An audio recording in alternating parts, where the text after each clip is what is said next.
All right, so today we're going deep on something that's been bugging a lot of iRacing folks. Yeah. This blinking thing. Uh-huh. Now, for anyone who hasn't jumped into the sim racing world yet, Right. iRacing is this like super realistic online racing platform, Mm-hmm.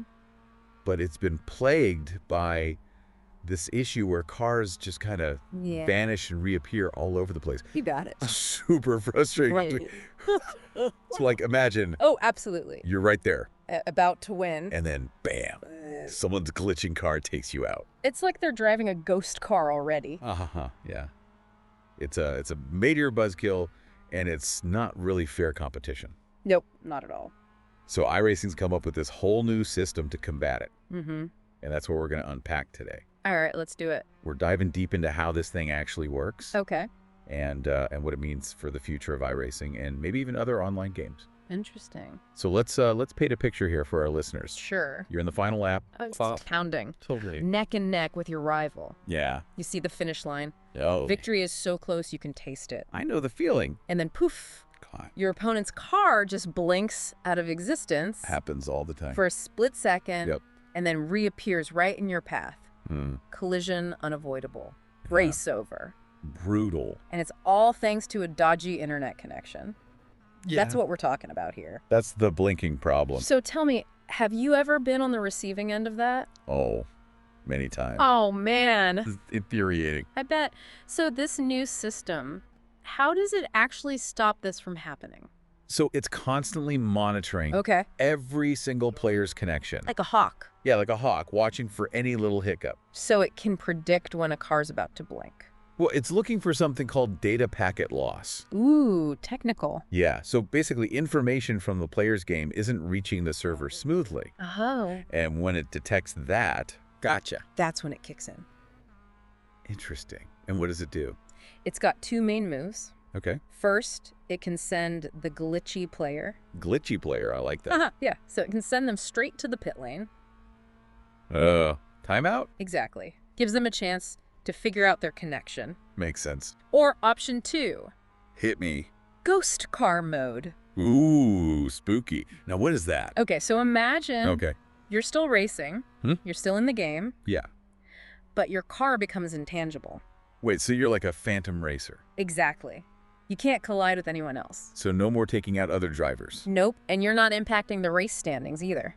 That's actually pretty clever. It is. It lets the player try to fix their connection without ruining everyone else's race. That's the idea. I like it. Yeah, So it's not just about punishing the player with a bad connection. right. It's about keeping the race fair for everyone. Exactly. It's all about balance. And this is a big improvement over the old system, right? Huge. Because before... Before you had like a 15-second grace period, Oh, really? even if your connection was dropping out. Wow, so you could be blinking all over the place for 15 seconds. Yeah, basically.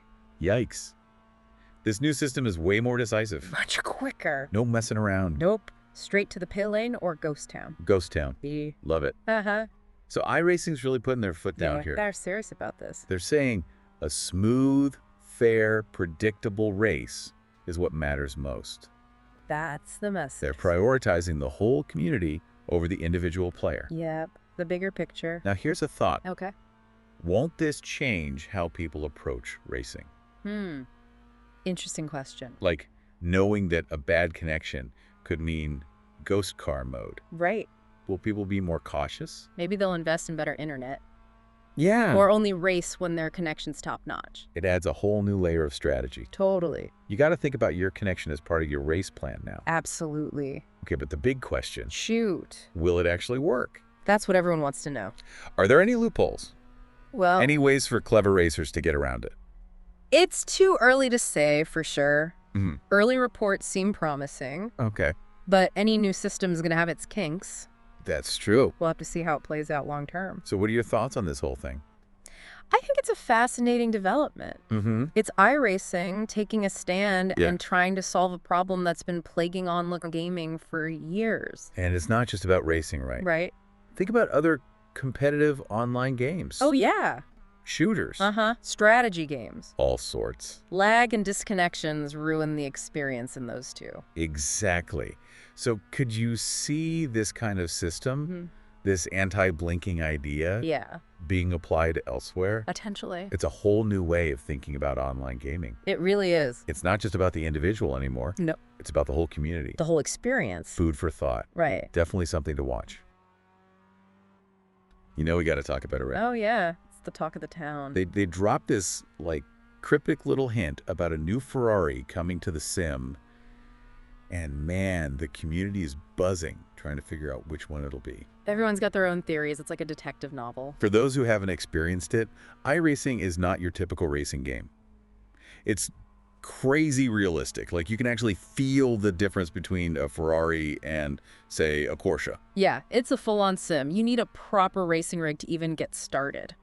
So let's put on our detective hats. We've been scouring the forums, the Reddit threads, all the chatter. What do we think, and what are some of the early favorites? Well, before we jump into specific cars, it's important to understand how iRacing operates. They're not just throwing cars in willy-nilly. Everything's about the racing series, the competition. Yeah, you always see them introducing a car and then building a whole season around it. Makes sense. Exactly. So this new Ferrari, it's got to fit into that puzzle somehow, either slotting into an existing series or maybe even sparking a brand new one. Okay, so strategy's key. Now, I gotta say, the one I'm seeing pop up everywhere is the Ferrari F40 LMS. Oh yeah, the beast. That thing is legendary. I mean, it's straight out of the IMSA GTO era. Talk about raw power and aggressive handling. I can just imagine those battles with the Audi 9D GTO, and they already have the Audi in iRacing, so Man, a rematch of those titans on a digital road Atlanta. don't get me started. I'd be glued to the screen for hours. The nostalgia factor's huge with that one. Huge, but would it be as simple as just, dropping the F40 LMS into an existing series? Not quite. You got to create the right stage for a car like that. I'm thinking a dedicated IMSA GTO series. You could even throw in some other legends from that era. Oh, now you're talking the Nissan GTP ZX Turbo, that crazy rotary engine? Yeah. Maybe a Jaguar XJR10. Now we're cooking. Those races would be absolutely wild. Okay, got to rein it in a bit. We've gone full fantasy series mode, but, some folks are dreaming of a more modern stallion, like a Formula One Ferrari, the SF24, the SF25, those sleek machines. iRacing has nailed it with the Mercedes W12 and W13. Why not a Ferrari? Yeah, I get the appeal. The allure of modern F1 is undeniable. But there are some serious hurdles, especially with Ferrari. They're super secretive about their data, and licensing an F1 car is a whole other beast. Plus, I wonder about the long-term interest. F1 technology evolves so rapidly. Yeah, true. You have a new car practically every year, so the hype might fade fast. Exactly. All right. Maybe I'm letting my inner F1 fanboy get a little carried away. But if we're talking classics, what about something for the F1 purists? Like what? The Ferrari 312T, man. That flat 12 engine. The sound alone would be epic. Imagine wrestling that thing around Monza or Monaco. They already have the Lotus 49, so we could have some legendary battles. Oh, the 312T is a beast. Known for its tricky handling. You really got to be on your game to tame that one. That would separate the drivers from the... Pretenders? Yeah, exactly. No room for error in that car. That's what I love about iRacing, though. The challenge, the skill it demands. Absolutely. Okay, before we wrap up, got to mention the one I think has the best shot of actually happening. Lay it on me. The Ferrari 296 Challenge. Interesting. Tell me more. It fits right into iRacing's structure.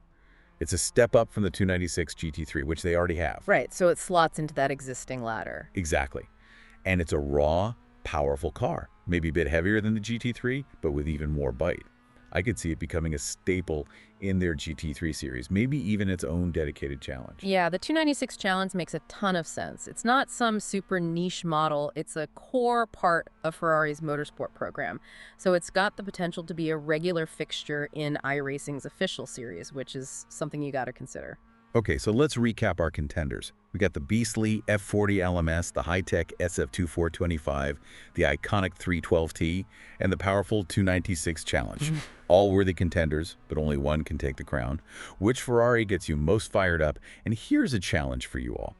If you could design the perfect iRacing series for your pick, what would it be? Let us know in the comments because we are dying to hear your ideas. Yeah, get creative with it. Tracks, formats, the whole 9 yards. All right, that's it for this deep dive. Until next time, keep those virtual engines revving. See you on the track.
17. If we catch up, do you want to draft?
Push me, 17, push me!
gonna have a look at that incident, Sean, when I've just finished the race.